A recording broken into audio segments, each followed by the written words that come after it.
Hallelujah. അടുത്ത 7 വർഷം വെളിപ്പാട് പുസ്തകം 20-ാമത്തെ അധ്യായമാണ് ഞാൻ പറയുന്നത്. കേൾക്കുക. ഈ ഭൂമിയിൽ ആന്റി ക്രൈസ്റ്റ് എന്നൊരുത്തൻ ഭരിക്കും. അവൻ വരുന്നത് പാലസ്തീനിൽ നിന്നാണ്. ബൈബിൾ പ്രവചനം. തലം മുണ്ടനം ചെയ്തവനായിരിക്കും എന്ന് പഠിപ്പിക്കൽ കേട്ടിട്ടുണ്ട്. ഇവൻ ലോകത്തോട് പറയും, ഒരുപാട് പേരെ കാണാതായതുകൊണ്ട് എന്താ, ഞാനാണ് മശിഹ, എന്നെ നോക്ക്, എന്റെ ഫാമിലി ബാക്ക്ഗ്രൗണ്ട്, എന്റെ ഹിസ്റ്റോറിക്കൽ ബാക്ക്ഗ്രൗണ്ട് നോക്ക്, ഞാൻ ധനാഠ്യനാണ്, എനിക്കൊന്നിനും കുറവില്ല. ലോകം മുഴുവൻ മശിഹ എന്ന് പറയുന്ന ആന്റി ക്രൈസ്റ്റിനെ ആരാധിക്കാൻ രംഗത്ത് വരും. സൗജന്യ റേഷനും സൗജന്യ ഗ്യാസും സൗജന്യ വാട്ടറും ഒക്കെ ഇവിടെ കൊടുക്കുമ്പോൾ മനുഷ്യൻ അവന്റെ പുറകെ പോകും. ഒടുവിൽ 3.5 വർഷത്തെ സമാധാന കരാർ ഉടമ്പടിയിൽ UN-യുടെ നേതൃത്വത്തിൽ സിഗ്നേച്ചർ ചെയ്യുന്ന ഇവൻ മനുഷ്യന്റെ അധികാരിയായി പ്രഖ്യാപിക്കപ്പെടും.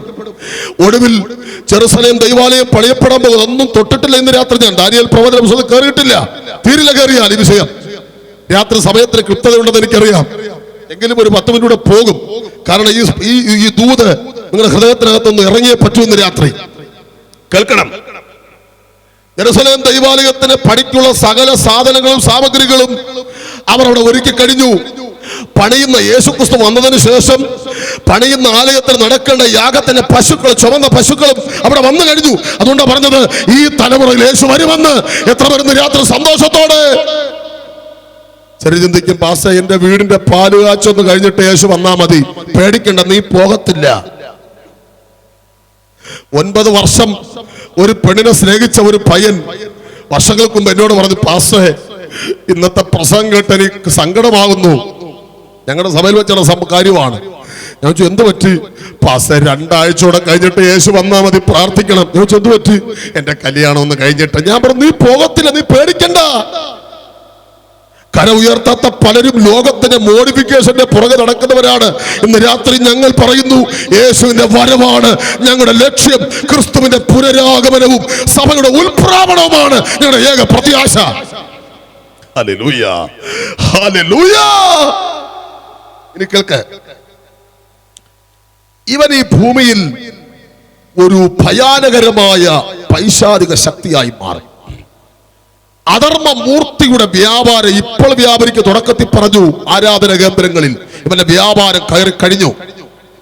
സൈത്താൻ വർഷിപ്പിന്റെ നിരവധി ബ്രാഞ്ചുകൾ കേരളത്തിനകത്ത് എറണാകുളത്തുണ്ട്, പാളയത്തുണ്ട്, ബാക്കി എനിക്കറിയില്ല, കോട്ടയത്തുണ്ട്, പലയിടത്തും. തിരുവനന്തപുരത്ത് 2-3 ബ്രാഞ്ചായി കഴിഞ്ഞു. കയറിപ്പോകുന്ന വഴിയിൽ ബൈബിൾ വച്ചിരിക്കും, അതിൽ തുപ്പി അതിന്റെ പുറത്ത് ചവിട്ടിയിട്ട് കയറണം. റോമൻ കത്തോലിക്കർ ഉപയോഗിക്കുന്ന തിരുവോസ്തി എന്ന ആ പരിപാവനമായ വസ്തുവിനെ ഇവർ വളരെ മോശമായി ചിത്രീകരിക്കുകയാണ്. പിന്നെ തുറന്നു പറയാൻ പറ്റാത്ത ഒരുപാട് കാര്യങ്ങൾ ഭാര്യമാർക്കും ഭർത്താക്കന്മാർക്കും അങ്ങോട്ടും ഇങ്ങോട്ടും മാറിയെടുക്കാം, എക്സ്ചേഞ്ച് ചെയ്യാം. അങ്ങനെയുള്ള സിസ്റ്റം കേരളത്തിൽ വളർന്നുകൊണ്ടിരിക്കുകയാണ്. ആരും അറിയുന്നില്ല. ന്യൂ ജനറേഷൻ മിനിസ്റ്റുകൾ ഇത് തന്നെ ഇനി വരും. Praise the Lord, praise the Lord, praise the Lord. പണ്ട് സിനിമ കാണാത്തവർ ഇപ്പൊ സിനിമ കാണാൻ തുടങ്ങിയെങ്കിൽ, പണ്ട് ആഭരണം ധരിക്കാത്തവർ ഇപ്പൊ ആഭരണം ഇട്ട് സ്നാനം കൊടുത്തു തുടങ്ങിയെങ്കിൽ അവന്റെ വ്യാപാരം തന്നെയാണ്. ശ്രദ്ധിച്ചു കേൾക്കണം പ്രിയപ്പെട്ടവരെ. യേശുക്രിസ്തുവിന്റെ വരവിന് 3.5 വർഷത്തിന് ശേഷം ഇവൻ നിയമത്തെ കഠിനമാക്കും. ലോകാരംഭം മുതൽ ഇന്ന് വരെ ഉണ്ടാകാത്ത മഹാകഷ്ടകാലം. ബൈബിൾ പ്രവചനം അത് യാക്കോബിന്റെ കഷ്ടകാലം. അവൻ 666 എന്നൊരു മുദ്ര ഇവിടെ കൊണ്ടുവരും. ഞാൻ ഒരിക്കൽ ഒരു രാജ്യത്ത് UAE-യിൽ ദുബായിലായിരിക്കുമ്പോൾ ചില ഇസ്ലാമികളുടെ വ്യാപാര സ്ഥാപനങ്ങൾക്കകത്ത്, ഹോട്ടലുകൾക്കകത്ത് കറുത്ത കല്ലിൽ 666 എന്നൊരു മുദ്ര കൊത്തിവെച്ചിരിക്കുന്നത് ഞാൻ കണ്ണുകൊണ്ട് കണ്ടു.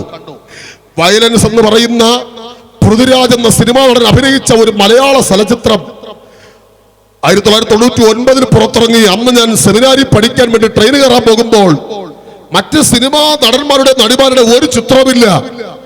ആ മനുഷ്യൻ ഇങ്ങനെ ഭീകരനായിട്ടിരിക്കുന്ന ഒറ്റ മുഖം.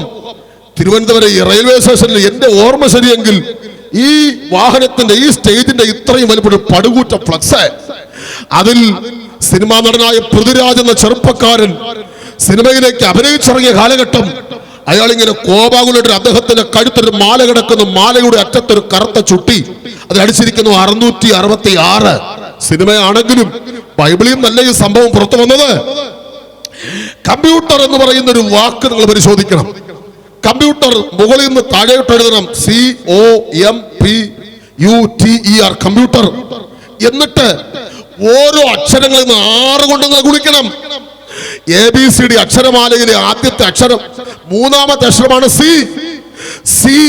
3 × 6 = 18.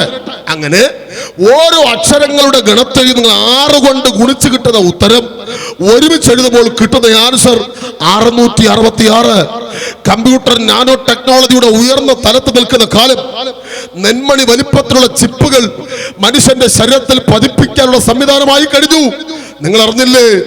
സ്തോത്രം ചെയ്യുന്നു. മനുഷ്യന്റെ തലച്ചോറിൽ ബ്രെയിനകത്ത് ചിപ്പ് ഫിറ്റ് ചെയ്ത കാര്യം നിങ്ങൾ അറിഞ്ഞില്ലേ? 1500-ലധികം ആളുകളുടെ ശരീരത്തിൽ അമേരിക്കയിൽ ചിപ്പ് പതിപ്പിച്ച കാലം. പക്ഷെ ചിപ്പല്ല വരാൻ പോകുന്നത്. കേൾക്ക്, മനുഷ്യന്റെ ശരീരത്തിലെ 2 ഭാഗങ്ങളിൽ ഒരു പ്രത്യേകത തരം ചിപ്പ് ഘടിപ്പിക്കുമെന്ന് 666 മുദ്ര വരുമെന്ന് ബൈബിൾ പ്രവചിക്കുകയാണ്. വെളിപ്പാട് പുസ്തകം 13-ാം അധ്യായം 18-ാമത്തെ വാക്യം. ഒന്ന് നെറ്റി, മറ്റൊന്ന് കൈവെള്ള. ഞാൻ ബൈബിൾ കോളേജിൽ പഠിക്കുമ്പോൾ ഒരു മനോരമ പത്രത്തിൽ ഒരു കട്ടിങ് എനിക്ക് കിട്ടി, ഒരു സൺഡേ സപ്ലിമെന്റ്. ഞാൻ സൂക്ഷിച്ചു വെച്ചിട്ടില്ല, മനോരമ ഓഫീസിൽ തപ്പിയാൽ കിട്ടും. അതിലെഴുതിയിരിക്കുന്നത് മനുഷ്യന്റെ ശരീരത്തിന് 2 ഭാഗത്ത് ഒരു വാച്ചിന്റെ ബാറ്ററി ഘടിപ്പിച്ചാൽ റീചാർജബിൾ ആകും ഓട്ടോമാറ്റിക്. ഒന്ന് നെറ്റി, മറ്റൊന്ന് കൈവെള്ള. എന്താ കറക്റ്റ് പ്രവചനം? ആർക്കൊന്നും മനസ്സിലായില്ലെന്ന് തോന്നുന്നു.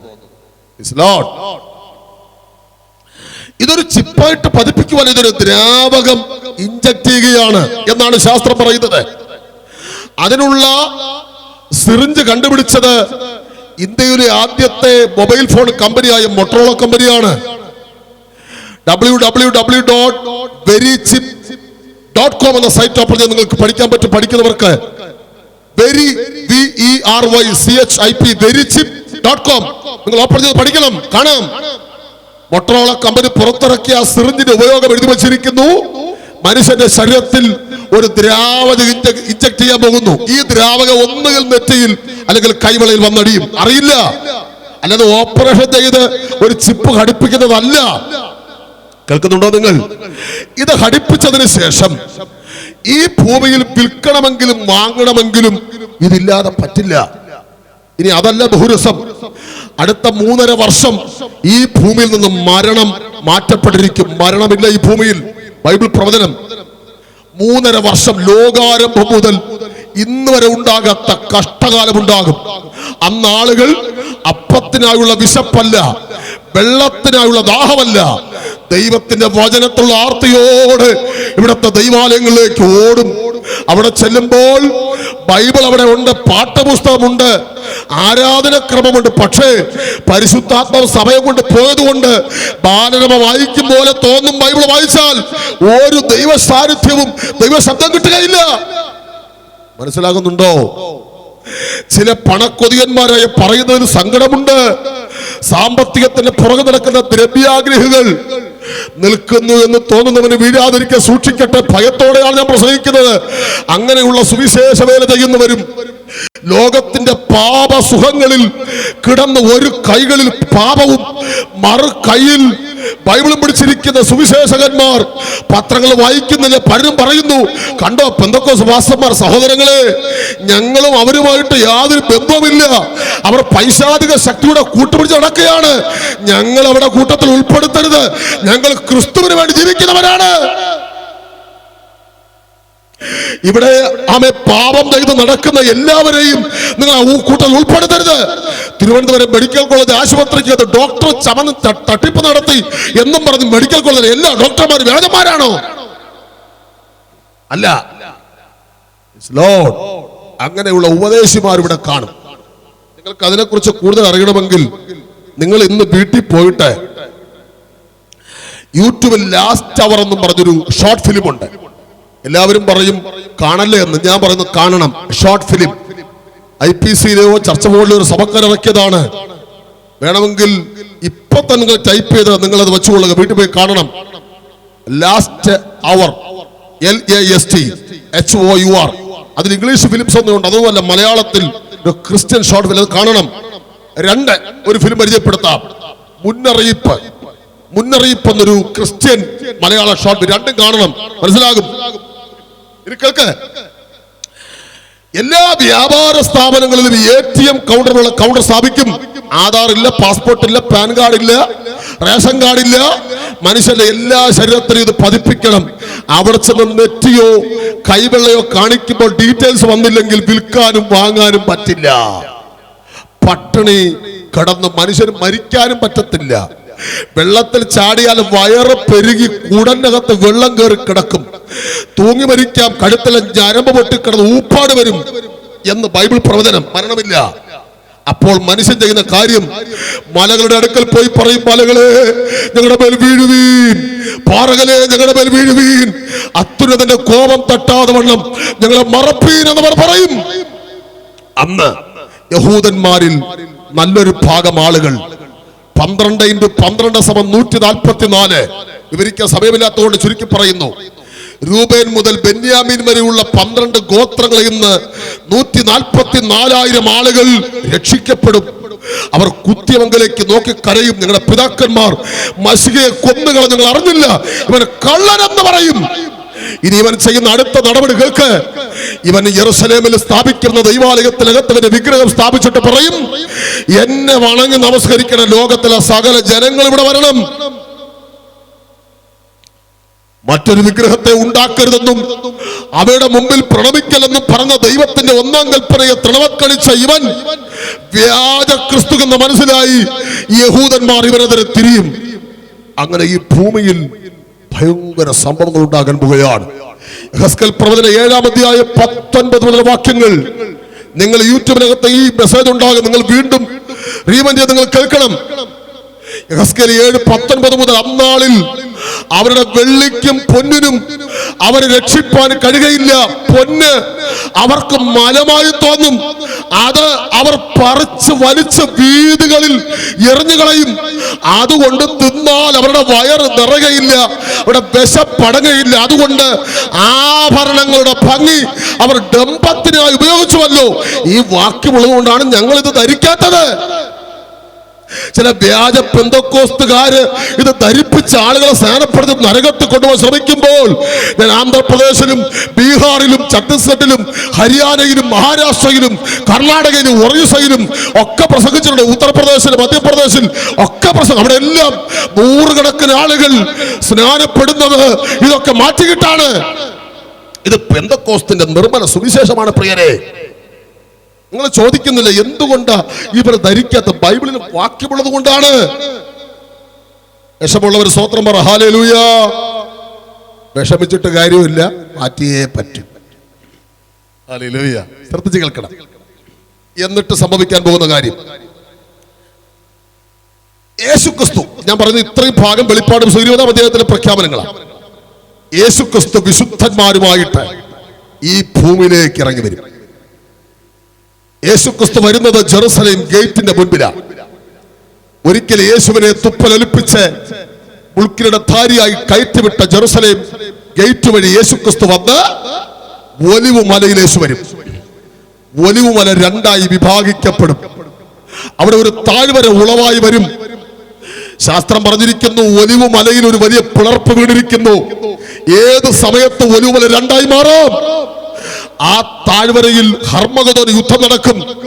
വെളിപ്പാട് 20:1 ഭൂതലത്തെ മുഴുവൻ തെറ്റിച്ച മഹാസർപ്പമായ പാമ്പിനെ പിടിച്ച് 1000 ആണ്ട് ചങ്ങലക്കിട്ട് പൂട്ടുകിട്ട് ഇവിടെ 1000 ആണ്ട് സഹസ്രാബ്ദ വാഴ്ച നടത്തും. ചിലരെങ്കിൽ ചോദിക്കും, ഞാൻ ചോദിച്ചിട്ടുണ്ട് പണ്ട്, 1000 വർഷം എന്തിനാണ് ഈ ഭൂമിയെ ഭരിക്കുന്നത് ദൈവം? വചനം നന്നായി കേൾക്കുന്ന കുറെ ആളുകൾ ഉള്ളത് കൊണ്ട് ഞാൻ ആ ഭാഗം ഒന്ന് പറഞ്ഞു മടങ്ങി വരാം. ദൈവം മനുഷ്യനോട് പറഞ്ഞു, തിന്നുന്ന നാളിൽ നീ മരിക്കും. മനുഷ്യൻ മരിച്ചോ? മനുഷ്യൻ മരിച്ചു. അതറിയണമെങ്കിൽ ദൈവത്തിന്റെ ദിവസം നമ്മൾ അറിയണം. ഇവിടെ വെളപ്പശാല ഇടപറകെന്ന് പറയുന്ന ഒരു നിരീശ്വരവാദി ഉണ്ടായിരുന്നു.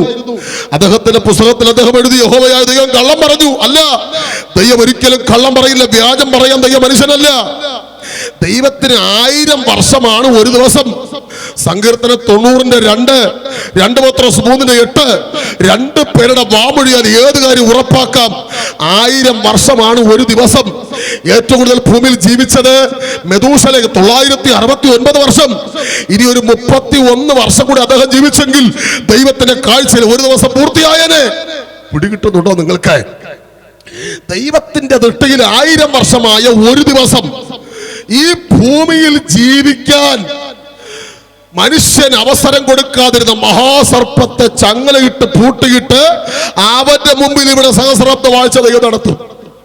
ലോകയുഗ കാലഘട്ടം 7 തിരിക്കുന്നു. 1 നിഷ്പാപയുഗം അല്ലെങ്കിൽ നിഷ്കന്മസയുഗം, 2 മനസാക്ഷി യുഗം, 3 വാക്തത്വ യുഗം, 4 ന്യായപ്രമാണ യുഗം, 5 ഇന്നത്തെ സഭായുഗം അല്ലെങ്കിൽ കൃപായുഗം അല്ലെങ്കിൽ പരിശുദ്ധാത്മയുഗം, 6 വരാൻ പോകുന്ന എതിർ ക്രിസ്തുവിന്റെ ഭരണയുഗം, 7 വരാൻ പോകുന്ന സഹസ്രാബ്ദ യുഗം. സഹസ്രാബ്ദ യുഗത്തെ 2 തിരിക്കുന്നു. 1 1000 ആണ്ട് വാഴ്ചയും, മറ്റൊന്ന് നിത്യതയുള്ള നാടും. ഹല്ലേലൂയ. എന്നിട്ട് എഴുതിയിരിക്കുന്നു 1000 ആണ്ട് സഹസ്രാബ്ദ വാഴ്ച കഴിയുമ്പോൾ യേശുക്രിസ്തു രാജാവായിരിക്കും. യെശയ്യാവ് 32:1 ഇങ്ങനെ പറയുന്നു, ഒരു രാജാവ് നീതിയോടെ വാഴും, അവന്റെ പ്രഭുക്കന്മാർ ന്യായപാലനം ചെയ്യും. അങ്ങനെ ഈ ഭൂമി ഭരിക്കാനുള്ള ന്യായാധിപതികളായി വീണ്ടെടുക്കപ്പെട്ട ഒരു പറ്റ ദൈവമക്കൾ ഇന്ന് രാത്രി ഇവിടെ ഉണ്ട്. അഭിമാനത്തോടെ കരമുയർത്തി പറ, ഈ ഭൂമിയിൽ യേശുവിന്റെ കൂടെ ഞങ്ങൾ വാഴും. പെട്ടെന്ന് ചുരുക്കി ഞാൻ അവസാന ഭാഗത്തേക്ക് വരികയാണ്. തൊട്ടടുത്ത് കാണുന്നു, യോഹന്നാൻ കാണുകയാണ്, ഉടൻ ഈ ഭൂമിയും ആകാശവും മാറിപ്പോയി. പിന്നെ ഭൂമി ആകാശം കണ്ടില്ല. അന്തരീക്ഷത്തിലാണ് പിന്നെ യുദ്ധം. മരിച്ചവരുടെ ആബാലവൃത്തം ആത്മാക്കളും നേരത്തെ പറഞ്ഞ സിംഹാസനത്തിന് മുമ്പിൽ വരും. ആരുടെ? ദൈവമില്ലാതെ മരിച്ചവരുടെ. അവരെ നരകത്തിൽ തള്ളിയിടുന്നത് 2ാമത്തെ മരണം. വെളിപ്പാട് 20:15 2ാമത്തെ മരണം.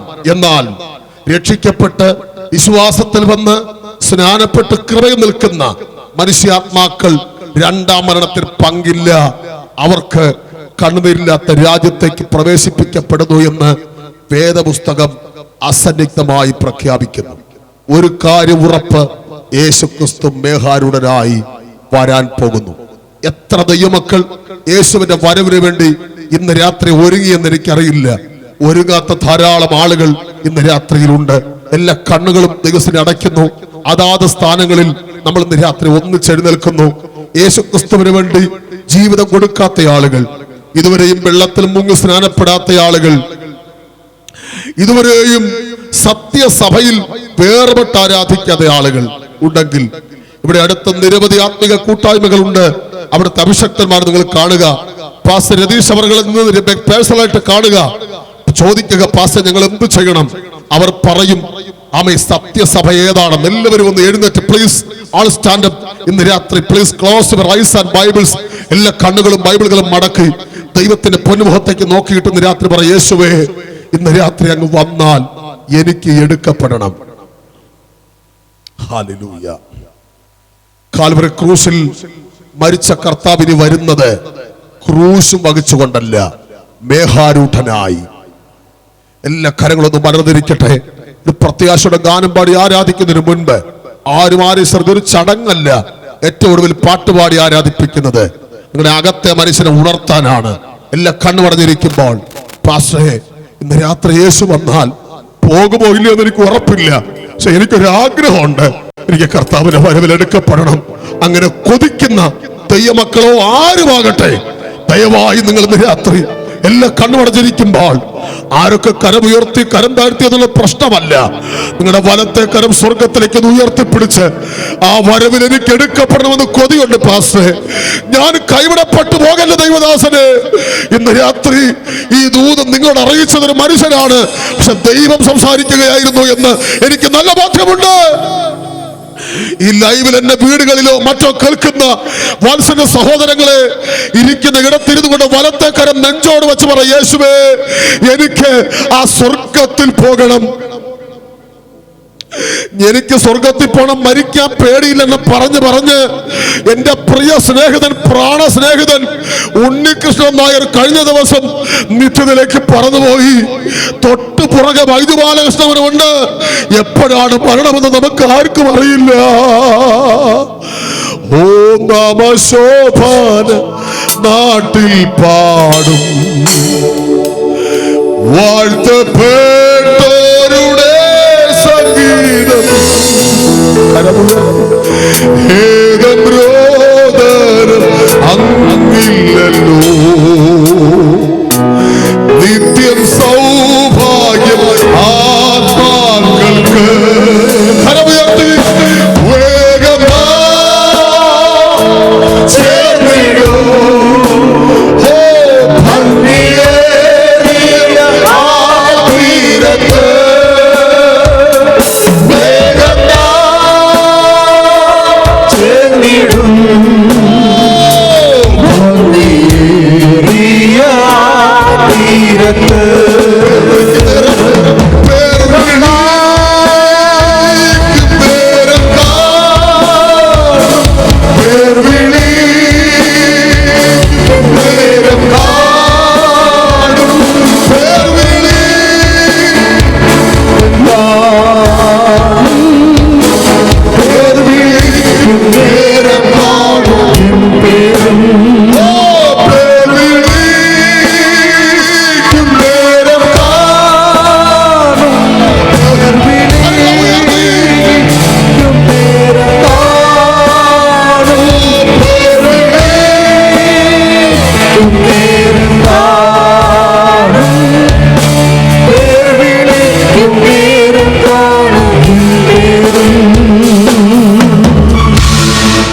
വയനാടിൽ മലപ്രദേശമുള്ളത് കൊണ്ടും മണ്ണുകൾ ഇടിച്ചത് കൊണ്ടും അത് സംഭവിച്ചു. ഞങ്ങളുടെ തിരുവനന്തപുരത്ത്, ഞങ്ങളുടെ തമിഴ്നാട്ടിലൊന്നും കുഴപ്പമില്ലെന്ന് ആരും പറയണം. ഇതൊന്നും വിണ്ടുകീറാൻ അധിക സമയമൊന്നും വേണ്ട. ഗുജറാത്തിൽ മലയോര പ്രദേശമല്ല വിണ്ടുകീറിയത്. ഇന്നേക്ക് 10-17 വർഷം മുമ്പ് 10-20,000 പേർ മരിച്ച സംഭവം നിങ്ങൾക്കറിയാം. എവിടെയും എന്ത് സംഭവിക്കാം. നാം നിൽക്കുന്ന ചവിട്ടടി മണ്ണ് നമ്മെ വിട്ട് മാറാൻ വലിയ സമയം വേണ്ട. പക്ഷെ മരിച്ചാൽ നിന്റെ ആത്മാവ് എവിടെ പോകും? ഇന്ന് രാത്രി നിന്റെ പ്രാണനെ നിന്നെ ചോദിച്ചാൽ നീ ഒരുക്കി വെച്ചത് ആർക്കാകും? ഇന്ന് രാത്രി കണ്ണുനീരോടെ പറ, യേശുവേ ഞാൻ അങ്ങേക്കായി ജീവിച്ചു കൊള്ളാം. യേശുവേ, ഞങ്ങളിങ്ങനെ പ്രസംഗിച്ചത് കൊണ്ട് ഞങ്ങൾക്ക് ഒരു സംഘടനയും ഒരു കാശും തരില്ല പ്രിയരെ. നിങ്ങൾ വിചാരിക്കുന്ന മതപരിവർത്തനം അല്ല പ്രിയരെ. ശംഖ് തകർന്നു പറയുക. മന്ത്രവാദിയുടെ കൊച്ചുമകൻ ആയിട്ട് പറയുന്നു ഇത് മതപരിവർത്തനമല്ല, ഇത് നിങ്ങളെ രക്ഷിക്കാനുള്ള സ്നേഹ സന്ദേശമാണ്. ഒരേ ഒരു വഴി യേശു ക്രിസ്തു. കൈവിടലെന്ന് പ്രാർത്ഥിക്ക്. ഒരു കൂട്ട കരച്ചിൽ ഇന്ന് രാത്രി ഇവിടെ ഉയരട്ടെ. ഈ ഗ്രൗണ്ടിനകത്ത് ഒരു ആരാധനയുടെ വെളിപ്പെടുന്നതിന് മുൻപ് ഒരു കൂട്ട കണ്ണുനീര് വാതർന്ന് വിളിക്കുക, യേശുവേ എന്ന് വിളിക്കുക, യേശുവേ. എല്ലാവരും വാതർന്ന് വിളിച്ച യേശുവേ എന്ന് വിളിക്കുക, യേശുവേ.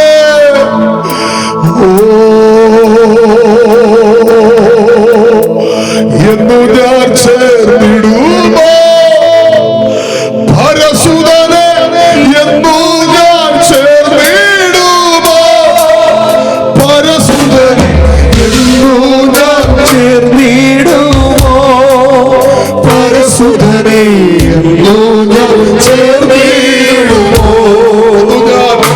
എന്നു ഞാൻ ചേർന്നിടുമോ പരസുതനെ, എന്നു ഞാൻ ചേർന്നിടുമോ പരസുതനെ, എന്നു ഞാൻ ചേർന്നിടുമോ പരസുതനെ, എന്നു ഞാൻ ചേർന്നിടുമോ. സ്തുതിനാദം സദ മുഴങ്ങും ശാലേ, സ്തുതിനാദം സദ മുഴങ്ങും ശാലേ, എന്നു ഞാൻ ചേർന്നിടുമോ പരസുതനെ, എന്നു ഞാൻ ചേർന്നിടുമോ പരസുതനെ, എന്നു ഞാൻ ചേർന്നിടുമോ പരസുതനെ, എന്നു ഞാൻ ചേർന്നിടുമോ. ക്ഷണിച്ച കർത്താവിന് വിലപ്പെട്ട അഭിഷേകന്മാർ, വീഡിയോ ഓപ്പറേറ്റർ കർത്താവിന് വിലപ്പെട്ട ദാസന്, കേൾവിക്കാർക്ക് എല്ലാവർക്കും നന്ദി അറിയിക്കുന്നു. നമുക്ക് അക്കരെ വെച്ച് ഒരുമിച്ച് കാണണം. പ്രത്യാശയോട് നമ്മൾ ഒന്നിച്ച് കരമടിച്ച് കർത്താവിനെ സ്തുതിക്കുമ്പോൾ അനുഗ്രഹിക്കപ്പെട്ട കൊയർ ഗാനം പാടും. പ്രത്യാശയോടെ, പുതിയ ശക്തിയോടെ, പ്രത്യാശയോടെ നമുക്ക് രാത്രി ഗ്രൗണ്ട് മടങ്ങാം. യേശു വരാറായി. ഹല്ലേലൂയ.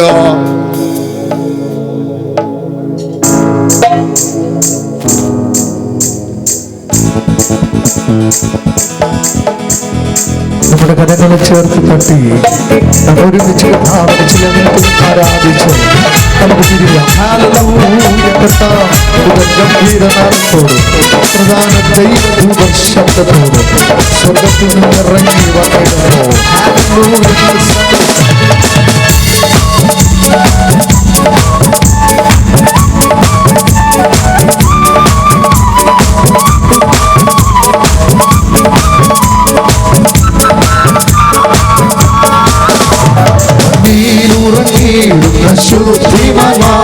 ശുദ്ധിമനാദം കേൾക്കുന്ന മാത്രയിൽ നീരുറങ്ങിയിടുന്ന ശുദ്ധിമനാദം കേൾക്കുന്ന മാത്രയിൽ പെട്ടെന്നുയർത്തുവാൻ ചേർന്നിടുമ്പോൾ തീരാത്ത സന്തോഷം തീരാത്ത സന്തോഷം തീരാത്ത സന്തോഷം